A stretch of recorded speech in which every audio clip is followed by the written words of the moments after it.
Welcome back to another episode of Excuse My Grandma. It's Kim and my co-host, Grandma Gail. Okay, so we are going to hop right into the interview this week. We have 4 sisters on, and they started this account on Instagram that shows you some great restaurants in New York City. They have videos of the restaurants. They include a little bit of their review in there. And it's just a really fun account to follow if you want some New York City food recommendations, and Connecticut as well. They do because they're from there. We also get into dating a little bit with them as well. They're all in different stages in their lives. They're all different ages. One's engaged, one has a boyfriend, one has a girlfriend. But they are all lovely girls, and we're excited for you guys to listen. Guys, we are joined by the ladies of Sistersnacking, the Shapiro sisters, and they're all going to introduce themselves because there's 4 of them here with us. Their mom was really busy. She was. All right, oldest goes first. I'm Sarah. I'm the oldest. I'm 30 and I am single. I'm Madison. I am 27 and I am newly engaged. Congratulations. I'm Carly. I will be 26 in 3 days, and I am in a long-term relationship. I'm Julia. I'm the youngest. I'm 18 and I have a boyfriend that I met in college. Okay. Very nice. Very And you're nice. all from Connecticut, right? Yep. And is everyone living in New York City now, or?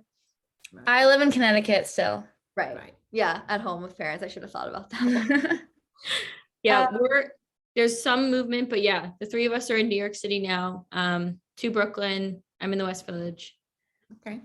Amazing. So I love following you guys on Instagram. It's total food porn. I've showed Grandma Gail's a few of the videos. Whose idea was it to start the account of the 4 of you?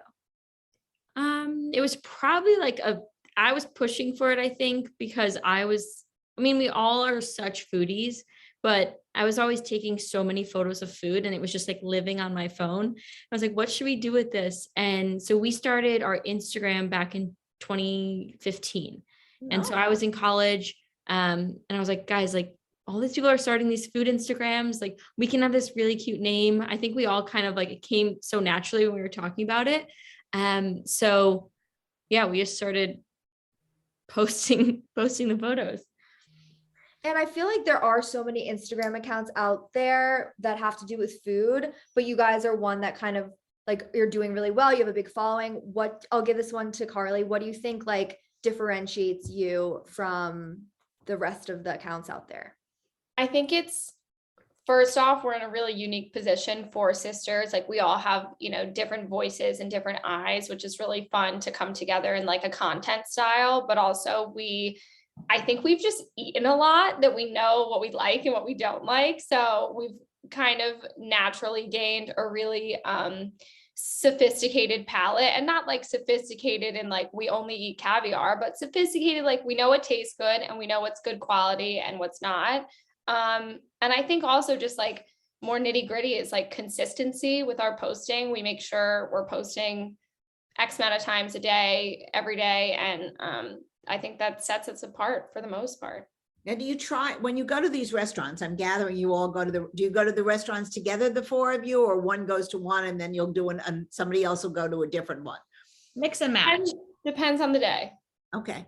So do you try out these recipes at home ever? I mean, is that ever part of the plan, or is it strictly tasting it and taking photos at the specific restaurant? So we definitely do some recipes with we were actually all home during the pandemic in Connecticut. So we started making recipes and filming them and posting those on Reels. And then we started TikTok. So the recipes started getting some traction. We even remade some recipes from popular cookbooks. So we love to make recipes too and love to cook. But I would say we definitely spend more time eating at restaurants opposed to cooking at home. I love to cook, but I live alone and I don't find myself cooking very often because it's easier to have carrots and hummus and a yogurt for dinner than to make myself a whole spiel. Because I feel like you always say to me, Grandma, you're like, what if why not cook for 2? If you're cooking for 1, you might as well invite someone over and make it a date. Or make it just an evening, because we Yeah. discussed this the other day on a podcast that, you've taken the time, you set the table, you've sat in the kitchen for an hour, have a friend or have a date or have somebody come over and share it with you, and who likes to, have a nice meal as well. So cooking brings people together. I'm sure you girls all know, eating brings people together. Eating, yeah. And I bet Julia definitely will do that in her dorm when she makes ramen. She'll say, "Oh, I should have my boyfriend come over." I was just gonna say that, like, as a current college student, I'm always cooking ramen like every single night. So I'm trying, like, since I'm home in the summer, I've been looking up on TikTok and on our account, like what to cook, what to like eat for dinner. So it's nice being like at home. Yeah. Well, if you guys started the account in 2015, Julia, you were like quite young. Did you care? Were you into it, or I definitely cared, but I didn't know anything. I was a baby, and I definitely am looking up to my sisters, seeing them like come up with this idea and watching us get so successful over time. It's great. It's great. When did you first start to see most of your following like grow? Like that was during COVID when we were at home making recipes. We started seeing a lot of growth on Reels. So Instagram Reels, if anybody is trying to like start an account, Instagram Reels will grow you fast. That's just a tip. But yeah, recipe Reels were really like taking off. And then we started doing TikTok. So when Sarah and I used to live together, so we would get takeout and we would do like sushi takeout reviews, and we would try different things, and then those started getting traction. Yeah, one time we got Hillstone and I got like a $30 martini delivered from Hillstone. I think we only posted it on our story, but I remember some people being like, "You can get a martini delivered from Hillstone right now." I was like, yeah. I think you can get anything delivered in New York, so that That's true. people outside of New York City don't understand this, but we literally can get Except anything. Hillstone doesn't deliver. No, No, They did don't. during COVID. No, we picked it up, Sarah. They No. don't deliver, and it's like not a deliver. We pain. were Okay, just then there. I got a martini delivered, but I forgot from where. it was from American Bar. Oh, American Bar. Yeah. But I cared more about the martini than where it was coming from, apparently. Right, exactly. How do you guys decide what restaurant to go to and actually feature on your account? And do you ever go to a spot like thinking you're going to, and then you're like, it wasn't such a great experience, I'm not going to share it? Like Madison said, we started our account in 2015. We didn't join TikTok until 2020 during the like height of COVID. So there's a lot of restaurants that we haven't posted about on our TikTok, but we've frequented a ton and actually already know like we're either a fan of this or we're not. So I think we usually have a good idea from looking at a restaurant's menu or what other people posted, whether it's going to be aligned with something that we will enjoy. I think it's especially now that we've had this iconic versus overrated series really take off.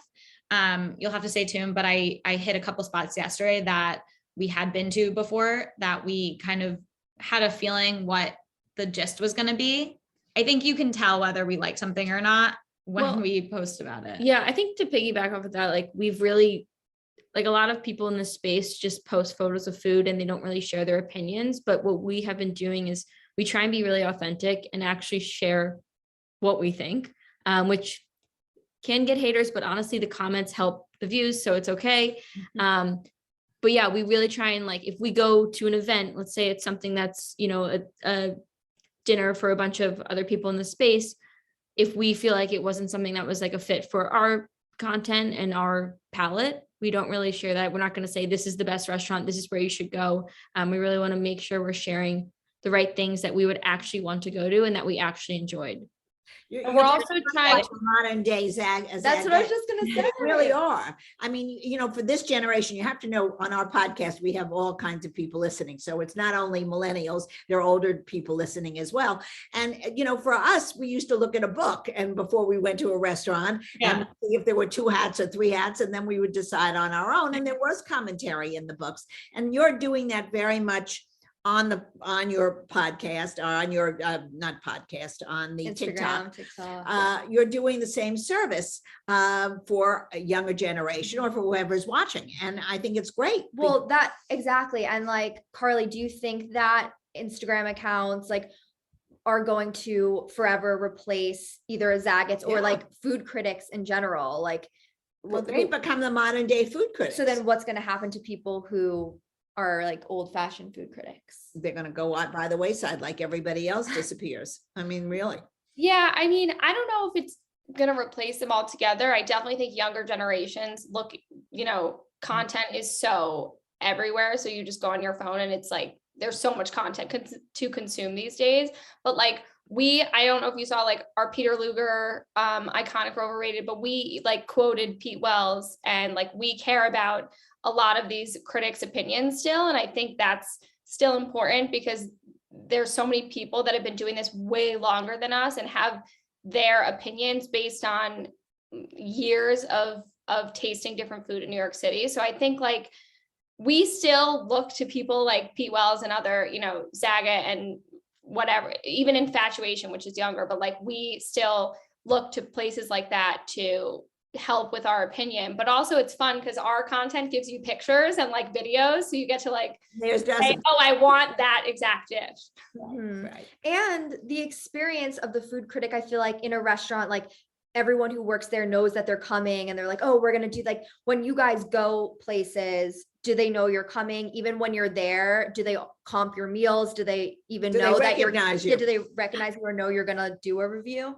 Yeah. I mean, I would say like sometimes we do get recognized, but it's usually like there's usually two avenues where a restaurant reach out prior and they're like, hey, we'd love for you to try us. I would say those kind of restaurants that we feature, it's probably about like 30%, 20 to 30. Everything else we're paying for because we really want to try and be like authentic. Like we don't want to go to a place that's free and then not be able to share what we actually think about it. Right. Which is that balance in this space that you need to be like working through all the time. Just because it's being offered for free does not mean it's going to be good. So we have to pick or post it. Yeah. Right. We always make that clear if we're going somewhere that's free. Listen, we can't, guarantee anything. And if we have a good experience and we want to share that, we share it from there. Mm-hmm. So in your like iconic overrated series, do you actually say this restaurant was overrated and like don't go? We don't go. Honest opinion. Yeah. We also try to explain why it's an iconic part of New York City, why it's a staple. But we are purely speaking about, the food or what you're getting for the price. So sometimes as a millennial. Yeah. I mean, you get my husband involved. If you say Peter Luger's is overrated, he'd say, I don't care. I still love it. I want my bacon. I want my grease falling off the steak. And that's his, what he remembers as a young, exactly. So I think that it can be listened to and taken with a grain of salt. And it's educational to a person who's never been to a restaurant before, to have you guys looking at it from your generation and what you like. And I think it's important. It's important for me. I'd like to go to some of these places. Yeah. I think for us, like we also like take people's opinions. Like we would never go back and say, you're wrong. Like this is our opinion. Everyone's entitled to their own. And so if you look in some of the comments, you see people arguing back and forth, and we're never going to say you're incorrect. Like, this is how we felt. We're just sharing what our opinion is and our experience. Right. Exactly. And I feel like now I'm always looking for new restaurants to go to, especially in New York City. And like, all I do is like put Resi notifications on all day long and try to get in places. Do you have any other hacks or tips for like getting a reservation, at any of like the places that are hard to get into? My biggest tip is go in, like if you're in the area, stop in and be like, hey, like I would love to get a res. That's how I got into Don Angie like 2 weeks ago. Literally on Sunday, we're all going to Fort Charles for brunch for my birthday. And I just walked in and I was like, hey, can I come in? And they were like, sure, we have a table for 6. I was like, great. And no, Resi notifications. I'm always one for emailing. Like, Directly. Yeah. Resi, you got to be quick. You have to have notifications on, and it's a skill. So you just have to learn it. It's so stressful. Like getting an airline ticket at a low price. I'm so nervous. Now I'm nervous for dinner reservations. I can't take this. I know. What do you think? Because for me, food is unimportant. The actual food. I love the ambiance. Now, for me, if I'm on a beautiful pier looking out at the water on the harbor in New York, I'm not that crazy about the food, but I can allow it because I've loved the atmosphere. Does that ever play into your comments as well? So that's a really good point. And I feel like it's come up a lot with these iconic series because we're sitting here going to these really old restaurants. So if you've been to Keen's, it's covered in all the pipes on the ceilings. It's just this vibe. History If you haven't been, pouring go. off the Yeah. walls. So you can sit and eat a steak there and it just makes it better. But Right. then we went to Joe Shanghai, which recently moved from their like original location. And it's in this like really sterile, well-lit space that they just built, and it loses all the history. So yes, we love a good vibe, but I think at the end of the day, the restaurant that's going to accelerate and be like our top 10 or on the top of what we've eaten, it needs to have that food element with the vibe, of course. So if I go to like a beautiful restaurant on the beach, you know, in the Caribbean, Yeah. and it's the food's just like, man, like, yes, it's going to be a great vibe, but we would probably share what we felt about the food. I think a perfect example is like our loyal followers will know that my favorite restaurant in New York City is really good. But the thing I love most about it is that I feel like I'm eating in like a warm, cozy home of someone's, like getting a home cooked meal, which is what does it for me. I love a good meal next to like a fireplace or like open brick and natural wood. Like to me, that feels, it just makes the meal so much better when there's a really great ambiance. Okay, but also if we went to like a takeout window, like Sushi 35 West, that literally you can't even sit and you get the best sushi ever, we're gonna be like, this is so good. So It goes both ways. Yeah. yeah. Harry's hamburger stand. That's in Connecticut. Yeah, but it's still. Well, I haven't been there. Well, I guess we have to take a Connecticut trip. That's I like that. Yeah. We'll Well- take you guys around. Also, speaking of like ambiance and vibes at a restaurant, I feel like since we are a dating podcast, like I'm always thinking, okay, giving ideas for like date night spots and things like that, because I think that's the most important part when planning a date, more so than the food, because I feel like most of the time it's just Right. drinks anyway. Do you have any good date night spots in the city that you could give people? And since you live in the West Village, give us some down there. Okay. I can give a Brooklyn one. Okay. But in Williamsburg, Laser Wolf just opened, and if you can't get a dinner res, the bar, it's like on this wraparound rooftop in Brooklyn. You can see the whole Manhattan skyline. It's stunning, and I would highly recommend that for a drink. I think the West Village has so many little like hidden gems that you can walk into. There's wine bars, there's places like Little Branch that I know Sarah likes. I That's love Little like Branch. a kind of like a hidden cocktail speakeasy. I think like one of my favorite places, and a first date is hard because like, do you want to get food or not? But Malatesta, that's on Christopher Street, is this Italian spot. Honestly, it's probably like for me, like in my top 5 Italian, and like the West Village Italian food is amazing. I've been to Malatesta on a date before. It's a good date spot. Yeah. Yeah, it's like kind of like just feels like you came from Italy. They have this pink sauce ravioli I love. You just drink wine. It's super affordable and it just like is cozy. Like for us, I think like having a little bit of food on a first date like is always necessary. There always needs to be food. So How do you guys feel about food on a first date?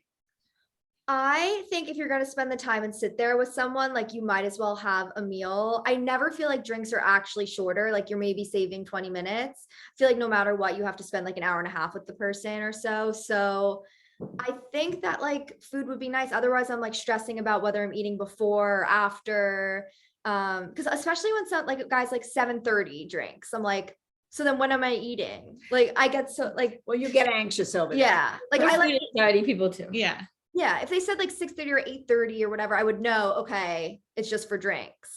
But then when they're like, okay, see you at 7:30, I don't know I think it's whether worth getting dressed at 6:30 to go meet somebody for a drink. It's a waste of an evening. If they can't, after work, if they can't have a light bite, it doesn't have to be a big meal, but a light bite, something with a drink, I think is really the right way to go. But a lot of them, it seems that a lot of them get nervous. I think the guys get nervous and I think the guys are more nervous than the women. I think so too.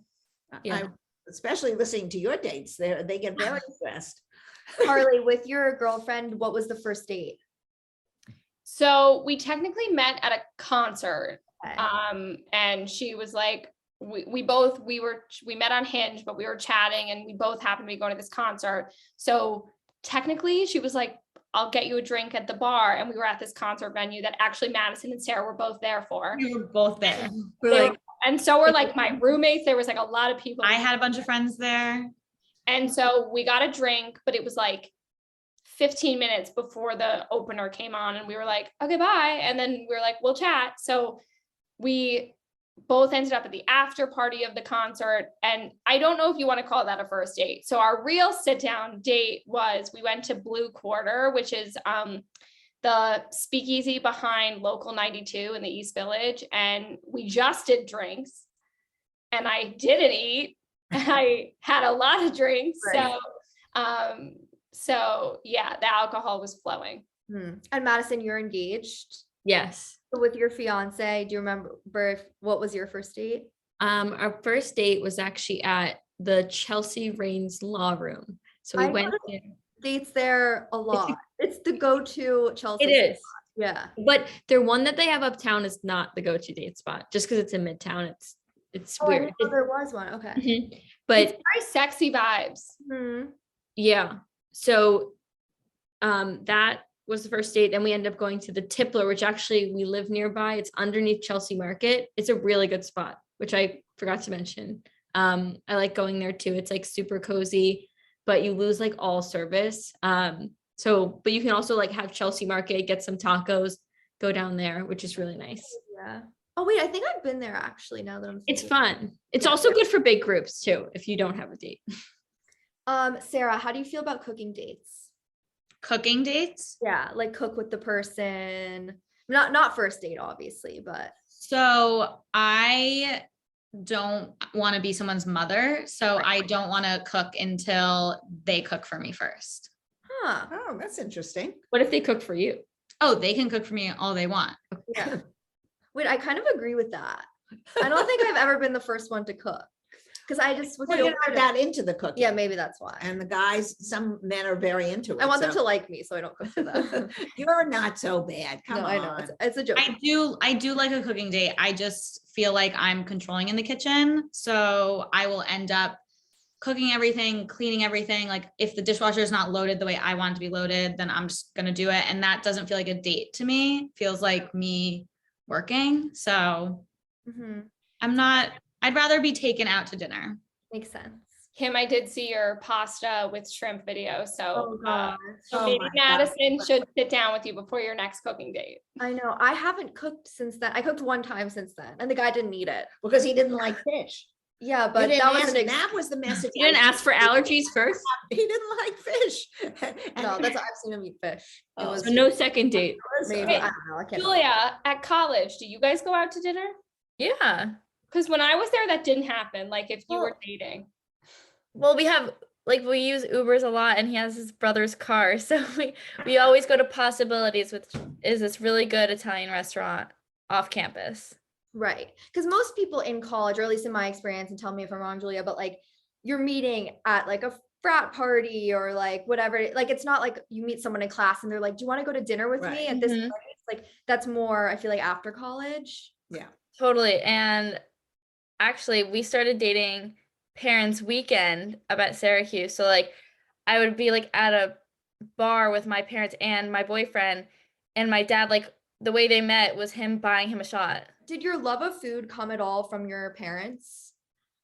No. Sorry, parents. No, well, actually, we will tell you, we love our mom to death, but she doesn't like onions and garlic. Or So like butter or oil or like Well, anything yeah. too much. Like yeah, so when she would cook, it would be like a simple thing. So in high school and like a little before, I would like sit and watch Diners, Drive-ins, and Dives and just marathon, like Food Network all day. And then I would start making that food. And I'd be like, Mom, don't come in the kitchen. I'm just going to cook. I would go to the grocery store alone, cook for like whoever wants to come over, we'll cook. So we started doing a lot of that. And then we started trying to like find restaurants we had seen online or like on Diner, Drive-ins, and Dives. And we would go to those and start seeking them out.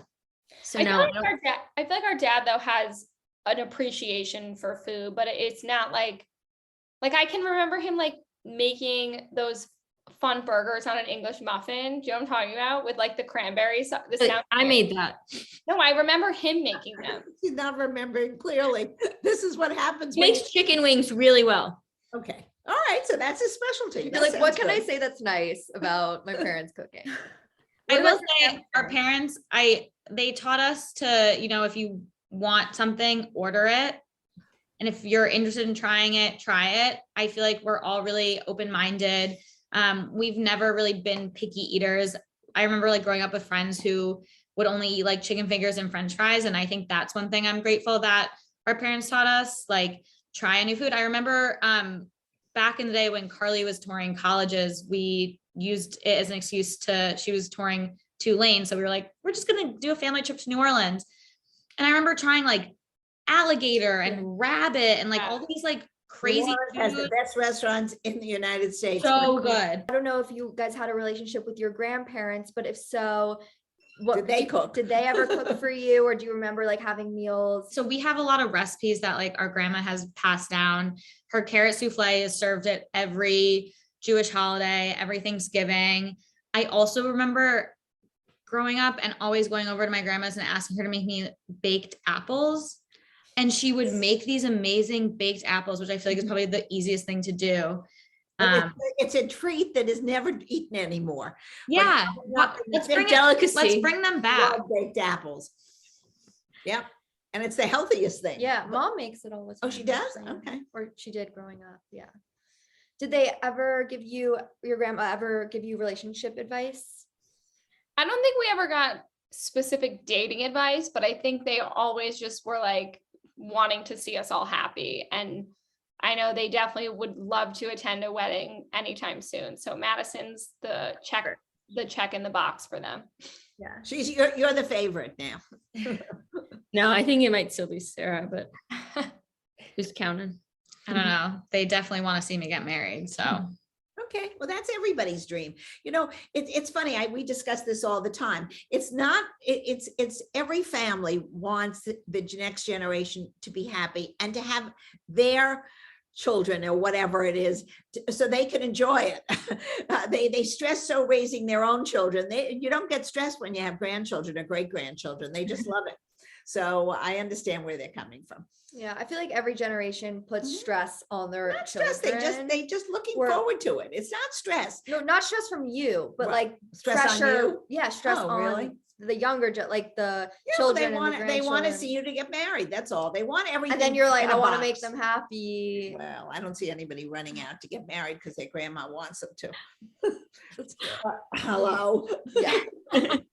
Yeah. So I want to end playing a game with you guys. It might be hard with all of us, but we'll Yeah. try. Called Grandma Gail's Old Fashioned Dating Quiz that we play with all of our guests. We'll basically go through some scenarios and deem whether you're more of a traditional dater or more of a modern How are you dater. gonna do this? This is gonna be challenging. Or we'll go in age order. All Right. right, got it. Okay. First one is, would you rather receive a call or a text from the person you are dating? If it's just to say hi. call. Sarah Say said your that. name. Sarah would rather receive a call. Madison, I think I would text because then it can be like a whole conversation. Okay, so I'm trying to. call. Carly would say text also. Julia, call. It shows that they care. Okay, half and half. Uh-oh. Dating apps or setups? Sarah, setups. Madison, set up if possible. Carly, I think I have to say dating app because I met Shelby through one. Julia, set up. Okay. It's And interesting. would you move in together before getting engaged or wait until you are engaged to move in together? Sarah, yes, before getting engaged. Madison, yes, because was living with my now fiance before being engaged. Okay. Carly, same thing. We live together and we are not engaged. Julia, before engaged. You have to. Before getting engaged. Yes. We would live. So, Okay, so okay. everyone. So, Yeah. all right, so. Okay, one more. I can't keep track of All right, this. It's very sure. hard. So We far, all agree on that one. Are all traditional daters except for the last one where they're modern daters. which was interesting. The majority Yes, was on yes. the traditional side. This one was the modern side. 'Cause All I- right, so we yeah. have 2 traditional, 1 modern. Do the last question. Okay, It'll be last the one deciding is one. the last one is who should pay for the date? Should you split or alternate, or should it be like one person in the couple all the time? Sarah, if you're asking me on a date, you're paying for the date. Madison, yeah, I would have to agree. Like really early on, I think the guy or girl should be paying. But I think once you are in like a real like formal relationship, like you can figure it out. We never like split a bill, but we'll usually like sometimes like if I get the groceries, you know, he'll take me out to a nice dinner. So we like to Balance it out. take turns, but he's always like the nice meals, usually he's paying for. It's so nice. All you have to do is get him groceries. He pays for your dinner. I do more than that. No, I agree. Like pay for coffees and Ubers and Yeah. the smaller things, and you get treated to dinners and the bigger things. Yes. So Carly, this is a hard one for me to answer because with 2 girls, it can go either way. I guess with the logic of if you're asking me on a date, then I can expect you to pay. But also, I mean, with 2 girls, there's no role here. There's no traditional male woman. So it's like, I think splitting is okay. It Was also that something like- depends on the finances. Sometimes one of the partners has more money than the other partner. So in Right. the case of the same sex, whoever has more money should take his wallet Right. out or her wallet out and pay yeah. for pay for the evening. I'm curious, Carly, like before you came out, was that something that you were like stressed, like how is this gonna work? Or like it just kind of like naturally? No, I wasn't really stressed. I think it just happened naturally. And I think my girlfriend did pay for the first few dates. Okay. Julia, I agree with Sarah and Carly. It depends how the date was like formed. Like if it was like a mutual, like, yes, we should go on this date, and maybe it'll be split. But if it was like the guy's idea or the girl's idea, like that person should pay the bill. Okay, so you're basically very traditional daters, guys.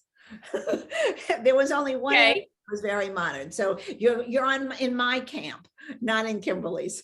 Well, that's how her mom is. I think she raised us to be like that. So I think it comes from her, the way she is. Good.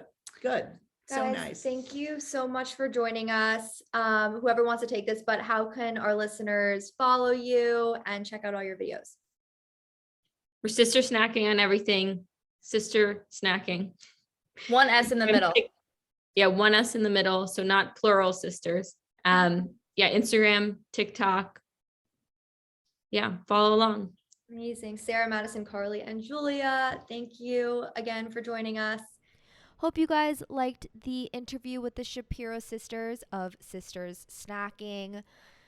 We had a lot of fun, and you guys know how to follow us on TikTok and on Instagram. Excuse my grandma. Send us a message and tell us if you want specific guests on, if you want us to make a video about something. We will do it.